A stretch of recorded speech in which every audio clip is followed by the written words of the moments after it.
नमस्कार साथियों, बहुत बहुत स्वागत है हमारे इस हिंदी पथ चैनल पे आप लोगों का। साथियों, हम आशा करते हैं कि आप लोग अपनी पढ़ाई को अच्छे से कर रहे होंगे और सही दिशा में लेके जा रहे होंगे।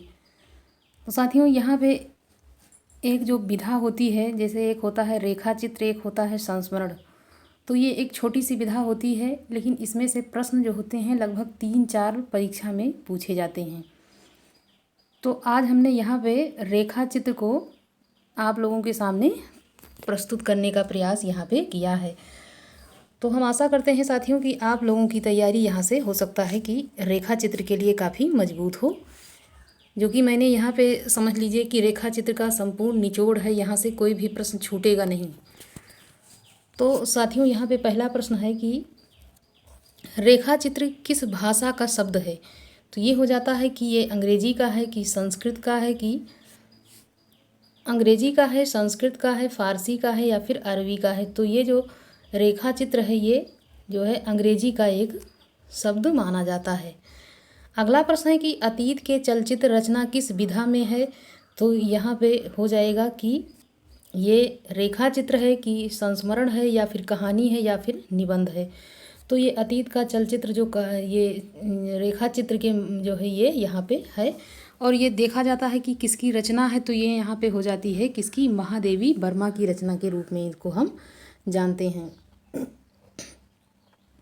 जिसका प्रकाशन जो हुआ था ये 1941 में इसका प्रकाशन हुआ। और इनकी कुछ और भी रचनाएं हैं रेखा चित्र के, जैसे स्मिथ की रेखाएं हो गई, मेरा परिवार, ये भी इनका ही जो है रेखा चित्र है। अगला यहाँ पे प्रश्न लेते हैं कि अतीत के चलचित्र का प्रकाशन वर्ष क्या है। यहाँ पे हो जाएगा कि ये यहाँ पे ए सही है या फिर बी या फिर सी या फिर डी। तो यहाँ पे जो आंसर सही हो जाता है ये यहाँ पे हो जाएगा, क्योंकि हम यहाँ पे आगे अब आपको पहले ही बता चुके हैं। पूरा वीडियो इसको आप देखना, क्योंकि बहुत ज़्यादा नहीं है, प्रश्न बहुत शॉर्ट है, लेकिन इसमें से आपका बहुत जो है फ़ायदा होने वाला है, क्योंकि यहाँ से प्रश्न ज़रूर आपको 2 या 1 ज़रूर यहाँ से एक प्रश्न मिल सकता है परीक्षा में। यहाँ पे जो है अगला प्रश्न है कि स्मिथ की रेखाएं मेरा परिवार किसकी रचना है। यहाँ पे हो जाएगा कि महादेवी वर्मा का है, नागार्जुन का है, जयशंकर प्रसाद का है या फिर अज्ञेय का है। यहाँ पे स्मिथ की रेखाएं मेरा परिवार किसकी रचना है, ये महादेवी वर्मा का है। हमने इस प्रकार के प्रश्नों को यहाँ पे बार बार इसलिए रखा है कि क्योंकि जब उसको हम कई बार पढ़ते हैं, रिवीजन करते हैं, तो वो हमको एकदम बिल्कुल कन्फर्म याद रहता है। अगला यहाँ पे हम प्रश्न लेते हैं कि बोलती प्रतिमा के लेखक कौन है। यहाँ पे हो जाएगा श्री राम शर्मा हैं, सेठ गोविंद दास हैं, जैनेन्द्र हैं या फिर हरिवंश राय बच्चन हैं। बोलती प्रतिमा एक बहुत ही महत्वपूर्ण रेखा चित्र है, जो ये लगभग परीक्षा में जो है ज़रूर पूछा जाता है। ये यहाँ पे श्री राम शर्मा जी का ये रेखा चित्र हो जाएगा। अगला है कि रेखा चित्र 1940 मिट्टी के पुतले पुरानी स्मृतियाँ नए स्केच के यहाँ पे लेखक का नाम बताना है। तो यहाँ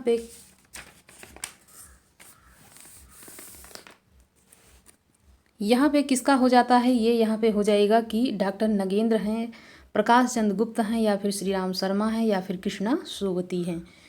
तो यहाँ पे जो 1940 में मिट्टी के पुतले पुरानी स्मृतियाँ नए स्केच के लेखक देखा जाता है, तो यहाँ पे आंसर सही हो जाता है कि प्रकाश चंद्र गुप्त का ये रेखा चित्र यहाँ पे है। तो इनके सारे रेखा चित्रों को ऐसे ही याद कर लेना है, ताकि कोई भी एग्जाम में ये छूटे ना। अगला यहाँ पे है कि मिट्टी की मूर्तें किस विधा की रचना है। ये यहाँ पे हो जाता है कि रेखा चित्र है, कि संस्मरण है, कि नाटक है या फिर निबंध है।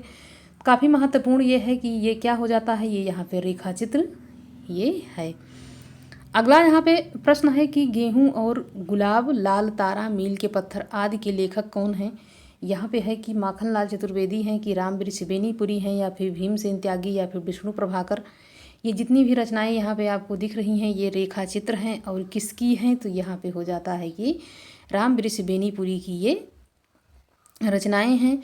तो इनकी 3-4 रचनाएं हैं जो रेखा चित्र हैं, तो उसको ज़रूर याद करना, क्योंकि यहीं से लगभग एक प्रश्न ज़रूर यहाँ से पूछा जाएगा हमारे हिसाब से। अगला यहाँ पे है कि रेखाएं बोल उठी किसकी रचना है। तो यहाँ पे हो जाता है कि ये महादेवी वर्मा का है या फिर रामनाथ सुमन का है या देवेंद्र सत्यार्थी या फिर उपेंद्र नाथ अस्क किसकी रचना है, तो यहाँ पे आंसर हो जाता है कि ये देवेंद्र सत्यार्थी जी की ये रेखाएं बोल उठी रचना है। अगला है कि 10 तस्वीरें के लेखक जगदीश चंद्र माथुर हैं, इसका प्रकाशन वर्ष यहाँ पे पूछा जा रहा है कि 10 तस्वीरें जो है इसका प्रकाशन कब हुआ। यहाँ पे हो जाता है कि इसमें 1963 है कि 1965 है कि 1961 है या फिर 1960 है। यहाँ पे आंसर सही होता है कि 1963 में इसका प्रकाशन हुआ। और 10 तस्वीरें के लेखक यदि पूछा जाता है तो यहाँ पे जगदीश चंद्र माथुर हो जाएंगे। प्रकाशन पूछा जाता है तो 1963 हो जाएगा। कौन सी विधा है तो रेखा चित्र हो जाएगा। इस प्रकार से प्रश्नों को याद करेंगे क्योंकि छोटा सा यह टॉपिक रहता है, लेकिन प्रश्न इससे जो है बहुत ज़्यादा देखने को मिलते हैं। अगला है समय के पाँव किस विधा में है, तो ये यहाँ पे हो जाएगा कि ये संस्मरण है कि निबंध है या फिर रेखा चित्र या फिर नाटक है। समय के पाँव किस विधा में है तो ये रेखा चित्र हो जाता है यहाँ पे। यदि पूछा जाता है कि किसकी है तो ये रचना हो जाती है किसकी, माखन लाल चतुर्वेदी जी की हो जाती है। यदि आपसे समय पूछ लिया जाए कि ये इसका प्रकाशन कब हुआ तो ये 1962 में इसका प्रकाशन यहाँ पे हुआ।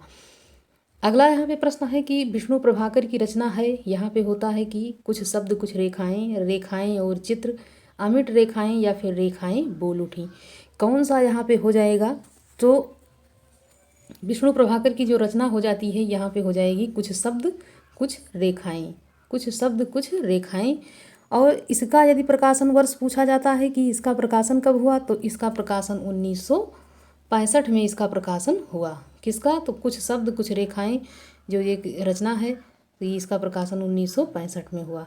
अगला यहाँ पे प्रश्न है चेतना के बिंब किसकी रचना है। यहाँ पे हो जाएगा राम नरेश त्रिपाठी, श्री राम शर्मा, नगेंद्र, डॉक्टर नगेंद्र, आचार्य रामचंद्र शुक्ल। बेहद महत्वपूर्ण है ये परीक्षा की दृष्टि से क्योंकि ये प्रश्न कई बार हमने देखा है, ये प्रश्न बन चुका है। यहाँ पे आंसर हो जाएगा कि ये नगेंद्र की रचना है। अगला यहाँ पे प्रश्न है कि चेहरे जाने पहचाने का प्रकाशन वर्ष।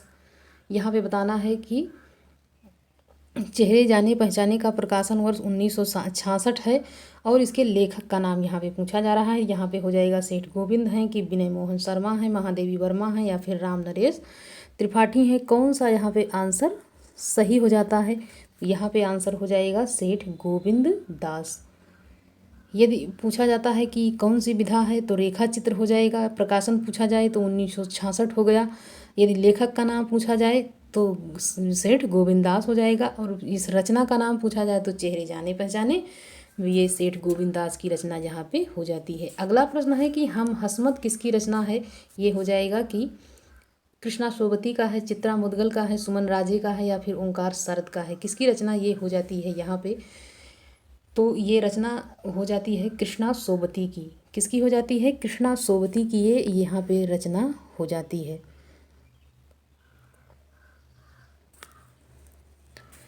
अगला यहाँ पे प्रश्न है माटी हो गई सोना दीप जले शंख बजे किसकी रचना है। ये यहाँ पे हो जाएगा कि ये कन्हैया लाल मिश्र प्रभाकर का है कि रामवीर त्रिवेणी का है या फिर जयशंकर प्रसाद का है या फिर महादेवी वर्मा का है। तो माटी हो गई सोना दीप जले शंख बजे, ऐसे इनके दोनों रचनाओं को इस साथ में याद करना है कि माटी हो गई सोना दीप जले शंख बजे कन्हैया लाल मिश्र प्रभाकर की ये रचना है। किसकी रचना है, तो ये कन्हैया लाल मिश्र प्रभाकर जी की रचना के रूप में इसको हम जानते हैं।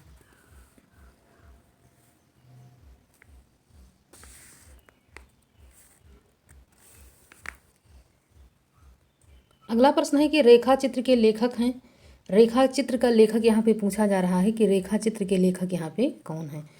यहाँ पे आंसर हो जाता है कि प्रेम नारायण टंडन है या मनमथ नाथ हैं या फिर राम नरेश त्रिपाठी या फिर राहुल संकृत्यायन। किसकी रचना ये है यहाँ पे, तो ये प्रेम नारायण टंडन की रचना हो जाती है रेखा चित्र। इसमें केवल रेखा चित्र है तो ये हो जाएगा किसका, तो ये हो जाएगा प्रेम नारायण टंडन का। ये 1959 में इसका प्रकाशन यहाँ पे हुआ है।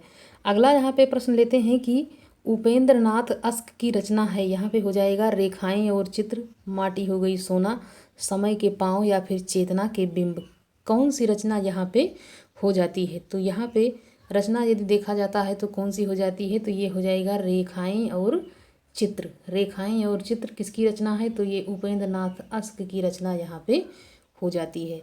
अगला प्रश्न है कि महादेवी जी के संस्मरणों रेखा चित्रों का अंग्रेजी अनुवाद यूनेस्को के लिए किसने किया? तो यहाँ पे आंसर हो जाता है कि राम प्रसाद श्रीवास्तव ने किया, विष्णु प्रभाकर ने किया, भीमसेन त्यागी ने किया या फिर डॉक्टर नगेंद्र ने किया। किसने इसका जो है अनुवाद यहाँ पे किया है? तो ये आंसर हो जाता है कि राम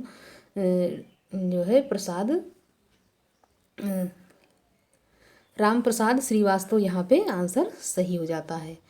अगला यहाँ पे हो जाएगा कि रेखा और रंग के रचनाकार कौन हैं? यहाँ पे हो जाएगा कि विनय मोहन शर्मा है, कि देवेंद्र सत्यार्थी हैं, श्री राम शर्मा है या फिर महादेवी वर्मा है। कौन यहाँ पे हो सकता है? ये आंसर यहाँ पे विनय मोहन शर्मा हो जाएगा। तो